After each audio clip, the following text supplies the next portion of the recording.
D'abord, je voulais rendre grâce à Dieu, à mes parents et remercier toute la commune de Sandiara, tous les habitants. Remercier également mes adjoints qui m'ont accompagné pendant cette longue période et remercier le conseil municipal passé et remercier le nouveau conseil municipal pour sa confiance. Pour moi, c'est une nouvelle ère sur le plan donc, du développement de Sandiara que nous allons maintenant devoir aborder. Comme vous le savez, la configuration de la nouvelle commune de Sandiara, le nouveau bureau municipal, je pense vous donne déjà une idée de ce que nous allons faire. Cette commune de Sandiara est en mission. Notre bureau municipal est un bureau de mission, un bureau de combat, un bureau de lutte pour le développement contre la pauvreté. Et vous avez vu que c'est avec beaucoup d'émotion que nous avons accepté les suffrages de nos mandants. La première des choses que je voulais vous faire remarquer, c'est que nous sommes l'un des rares conseils municipaux, l'un des rares bureaux municipaux qui a nommé des adjoints chargé de développement, comme vous l'avez vu.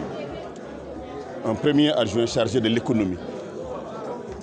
L'économie au sens primaire d'abord, agriculture, agropole, agrobusiness. L'économie au sens de l'industrie. Nous sommes l'une des communes les plus industrialisées de ce pays, qu'on le veuille ou pas. Et l'économie au sens donc, tertiaire, avec le port sec de Sandiara.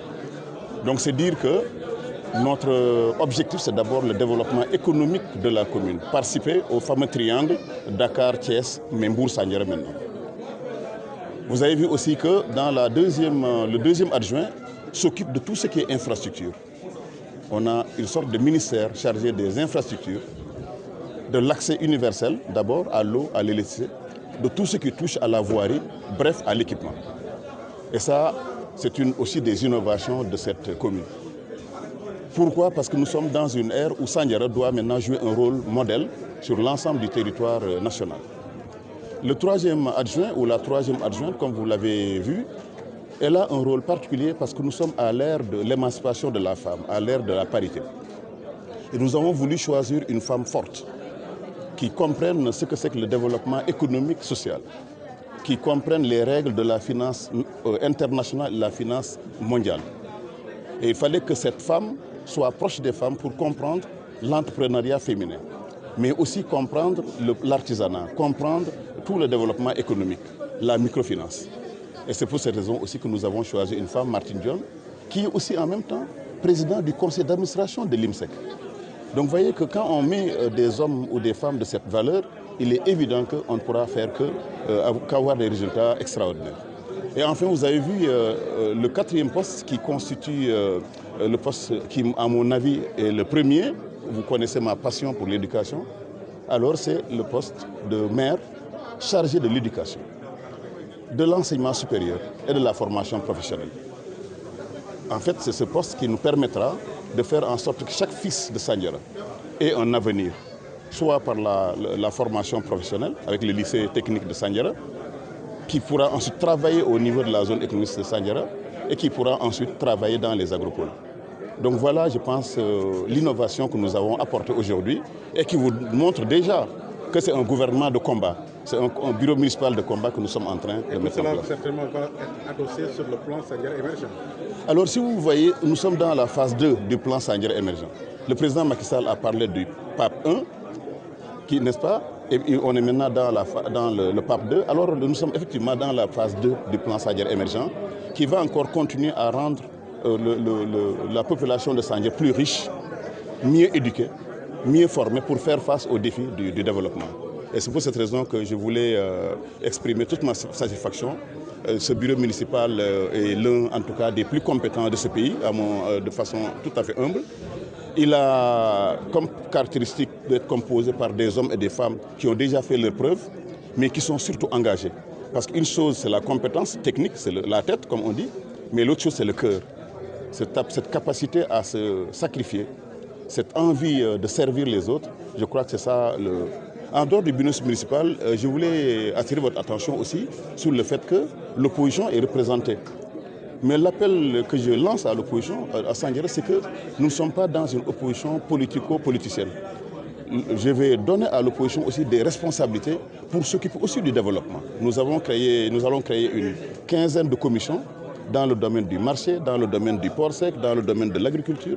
Et toute l'opposition va être appelée, va être invitée en tout cas à travailler pour nous. Parce que le temps de l'opposition politicienne, de la politique politicienne est révolu. Le conseil municipal de Sandiara a comme unique objectif de rendre service aux populations et de satisfaire les besoins de la population. Alors, je ne vais pas tellement m'appesantir vraiment sur ces questions-là. C'est des questions auxquelles sont confrontés tous les hommes politiques. Nous avons préféré plutôt investir dans les femmes. Nous avons essayé, en tout cas pour ce conseil-là, d'investir le maximum de femmes universitaires, le maximum de femmes intellectuelles, le maximum capables de porter le développement. Ce qu'on voulait faire plutôt pour les femmes, c'est les aider à s'autonomiser. C'est les aider à choisir parmi elles une qui est présidente du conseil d'administration de l'IMSEC, qui peut apporter des financements, qui peut leur donner 600 millions de francs. Comme vous savez, mon programme, c'est 1 milliard pour les 5 prochaines années. 1 milliard de francs, 200 millions par année. Donc nous avons préféré plutôt être pragmatiques. Nous sommes des ingénieurs. Et justement, les besoins des femmes, ce n'est pas tellement uniquement la parité sans qu'il y ait du contenu. Moi, j'aimerais plutôt mettre 1 milliard pour les femmes, le confier à l'une des meilleures d'entre elles, qui est au niveau de l'IMSEC, qui a l'expérience de 7 ans dans ce domaine-là, mais surtout qui est engagée. Donc c'est vraiment pour cette raison-là que je voulais plutôt aller maintenant dans les actions les plus urgentes, organiser dans les plus brefs délais, en tout cas le forum. Je vais vous inviter dans les quelques jours pour organiser ce qu'on appelle le forum économique de Sandiara, Invest in Sandiara, où je vais inviter les grands investisseurs, en tout cas du monde entier. Et je vais inviter également l'APIX, les ministères, tous ceux qui vont en tout cas contribuer au développement de Sandiara par le financement. Nous allons aussi dans d'une semaine ou deux convoquer les conseillers à Saly pour une journée d'études, pour expliquer un peu le programme, ce qu'on veut faire dans 1 an, dans 2 ans, dans 3 ans, dans 4 ans, et commencer aussi à nommer ce qu'on appelle des project managers. Il faut savoir tous les projets de Sandiara. Les 22 projets, chacun de ces projets va avoir un groupe project manager, c'est les maires qui sont avec moi, mais il va avoir aussi un chef de projet qui va rendre compte toutes les semaines au niveau du conseil municipal. En dehors de cela, aussi l'une des innovations qu'on va apporter, c'est que je vais aussi nommer un directeur de cabinet. Vous voyez, la complexité du Sandiara fait que ce n'est pas une commune comme les autres. Quand vous avez 22 projets, vous avez 50 milliards d'investissements dans la zone économique, 56 milliards dans l'agropole, il faut maintenant un vrai chef de cabinet qui va maintenant pouvoir coordonner le cabinet du maire comme dans un ministère, qui va permettre à tout le monde de se mettre au travail.